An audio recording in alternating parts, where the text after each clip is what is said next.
So we have our top 10 running backs officially ranked for this season. I got my computer this time, not my phone. Like this is how serious I took this one.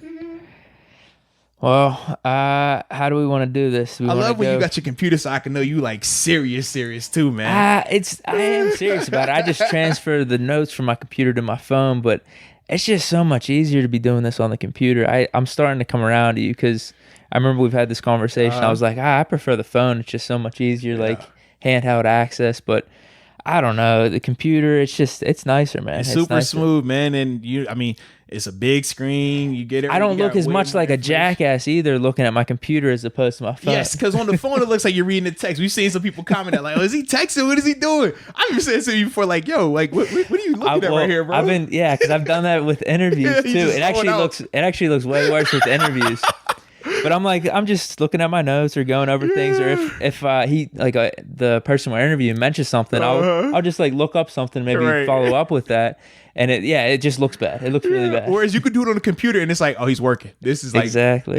You could be on Twitter, Facebook, doing whatever you want on the computer. It looks totally. It's like, yo, he's focused though. You got the phone and like, oh, he's texting. Who are you talking to right now? Like that. Yeah, bro, pay attention. What are you doing? That's definitely it, bro. That's definitely it. All right, so man, to start our running back list, I'll go first. I'll name my top 10, and then from there, you name your top 10, and we'll have a discussion. 10-1. We can go 10-1. Okay, that's fine. All right, so for me at 10, I go with Chris Carson, man, out of the Seattle Seahawks, man. Obviously, whoa. Yes, indeed, man. He's sitting at 10. Yeah, let's get it, man. Dude. Let's get it. At number 9, I got my man L. Bell coming off a down season, but he's still a cooker. We know this. At number 8, I got to go with Josh Jacobs. Should have been rookie of the year, man. Did his thing out in Oakland. Now he's gonna be out in Vegas cooking it up. At 7, I got to go Joe Mixon, man. We know he was an animal with a terrible situation around him, man, but he figured out a way to get it done.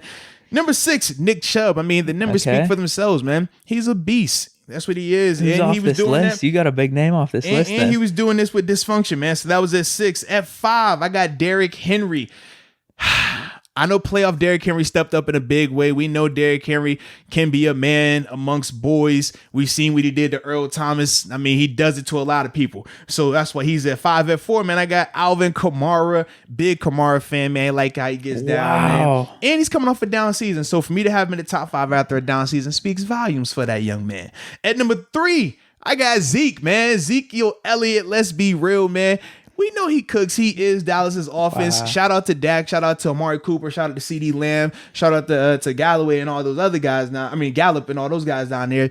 But we know, man, Zeke is the guy. He's the person that stirs that drink. Baby, that's it. Yes, sir. At number 2, man, I got new money. Christian McCaffrey, man. Mr. Run Wait, number 2? Yeah, man. Whoa. Mr. Run CMC, man. I got him at 2, man. Listen, man, he was the only bright spot on that Panthers offense last year that was very, very dismal. I mean, we know they didn't have Cam Newton. We saw the situation with Kyle Allen. They even fired their coach during the season. But Christian McCaffrey figured out a way to continue to ball like he did what he did. And at number 1, man, it's simple, man. It's not even a debate. I got young Saquon Barkley, man. He has been balling in New York. Situation has been terrible between Eli transition to Danny Dimes, but between running the ball, between catching the ball, between blitz pickup, you name it, he does it. He can hit a gear and go. That's why he's number 1 on my list. Let's go, man. Wow, you left a big name off this list. You know who it is? Let's see who you got, man. You know who it is? Let's hear who you got, man. I want to hear this big name that's on your list then, that I left off of my list. Because, see, I don't go off of names. I go off productivity. I can't believe you threw Bell in there, dude. Mm-hmm. I wanted to so bad. I wanted to throw him and Connor. And I tried to just take every angle and do it. I just couldn't do it, man. Okay, all right. I got Mixon at 10. Wow. Okay, go ahead. Listen. Let's go. I got Fournette at 9. Okay. He big year for him last year, man. Rushing and receiving. I wanted to put Connor or Bell in over Fournette. I just couldn't, dude, because I feel you on that. The production was there with Fournette in a crappy situation in Jacksonville. 77 receptions, over 1,000 yards. Most receiving yards, most receptions that he's had in a season. Here's the thing I was trying to do in my head with Connor and Bell. With Connor, I'm thinking, all right, he's going to, because what is this list? I didn't clear this up with you, but is it like, it's based off of last year, body of work, and a little bit of projected, projection. yeah. It's just like, all right, what's my rankings? And some eyeball tests too, right? There's all that. Yes, Yeah, exactly. yeah, And yeah. Fournette definitely passes the eyeball test. There's no More doubt so about than L. that. Bell and James Conner? Bell last year. This was my whole thing. This is where I was struggling because I wanted to say with Connor, like, all right, man, like he's gonna come back this year. Ben's back. Yeah. The whole Steelers offense. I think he's gonna have maybe a better statistical season than some of these guys that I'm listing. Okay. But whenever I was looking at it, I'm like, all right, if I just throw these guys in the Steelers offense, What would they do? exactly. And if we're throwing Fournette in the Steelers offense, I think it's I mean, remember we was over here talking about what if they traded for him? Like, I know. And Fournette was able to do that in Jacksonville Correct. as opposed to Connor was banged up. It was just a bad year last year. It was Very just true. bad.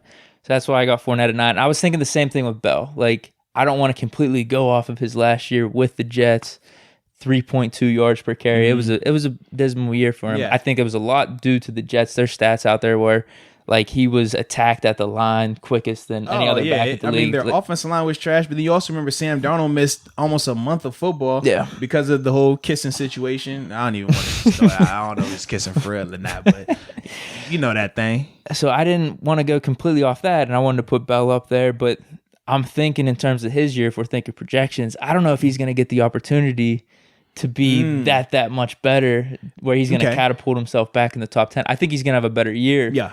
But I don't think the Jets have improved that much just as a total offensive thing. I know their line improved a little bit, but man, they don't have any receivers. They did pick up Perryman. I do like that pickup, but still, that's why I have Fournette as opposed to Bell and Connor, and I guess even Mixon over those two.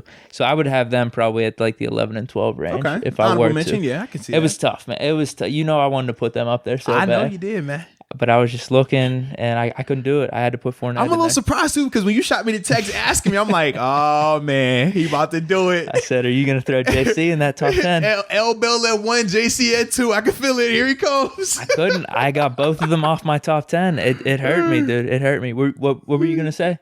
Oh, so for me, man, back to what you were saying about with Le'Veon and the Jets offense. The only reason why I'm projecting him to be in there over a Fournette or over James Conner is because I'm banking on Sam Darnold being there the whole season. Sam Darnold the whole year, their offense looked drastically better. When Sam Darnold missed time, that's when L. Bell was getting absolutely destroyed along with their offensive line being trash, but they did pick up some pieces on the offensive line to make it better. They, like you said, with Perryman, they did add something out there.